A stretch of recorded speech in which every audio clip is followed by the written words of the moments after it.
কান্নায় ভেঙে পড়লেন ডেভিড মিলার। এভাবেও ম্যাচ হারা যায়? হ্যাঁ দর্শক, পরে সবাইকে সান্ত্বনা দিতে দেখা গেছে তাকে, কেননা ম্যাচটা জিতিয়ে দিয়েছিলেন তিনি। আবার তার একটি বাজে সিদ্ধান্ত ম্যাচটাকে হারিয়ে দিয়েছে। ম্যাচের নায়ক থেকে রীতিমতো খলনায়কে পরিণত হলেন ডেভিড মিলার। অনেকে হয়তোবা বিশ্বাস করতে পারেনি আসলে কি থেকে কি হয়ে গেল। এভাবেও কি ম্যাচ হারা সম্ভব? বলছি বিস্তারিত, তবে আপনাদের নিয়ে যেতে হবে ম্যাচের সেই জায়গায় যখন প্রয়োজন ছিল 12 বলে 36 রান।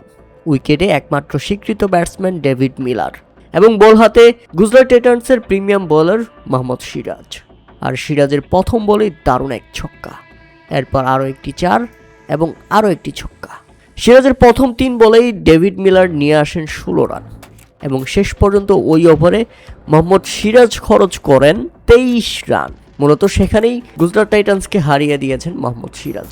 ডেভিড মিলার দারুণ ব্যাটিং করে ম্যাচটাকে বের করে ফেলেছেন। তাদের শেষ ওভারে দিল্লি ক্যাপিটালসের জয়ের জন্য প্রয়োজন ছিল মাত্র 6 বলে 13 রান।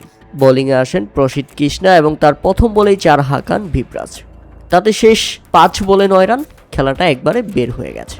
আরও খেলা বের হয়ে যায়, তবে এর আগে আউট হয়েছেন ভিভরাজ।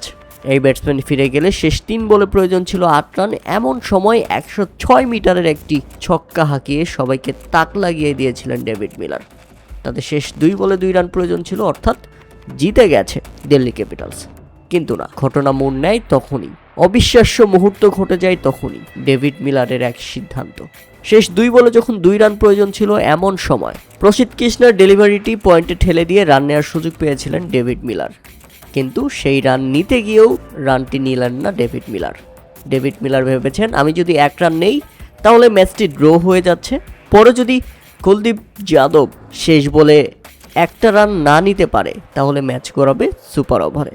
তার থেকে ভালো রান না নিয়ে শেষ 1 বলে আমি নিজেই 2 রান নিব।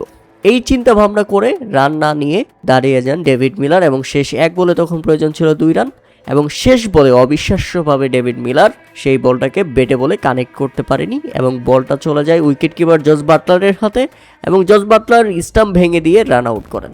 অর্থাৎ জেতা ম্যাচ হেরে গেল দিল্লি ক্যাপিটালস ডেভিড মিলারের এক সিদ্ধান্তের কারণে। যেখানে ডেভিড মিলার এত সুন্দর একটা ইনিংস খেলেও, হ্যাঁ 20 বলে 41 রানের ফিনিশিং ইনিংস খেলেও দলকে শেষ পর্যন্ত জেতাতে পারেনি। হেরে গেছে রুদ্ধশ্বাস 1 রানের ব্যবধানে।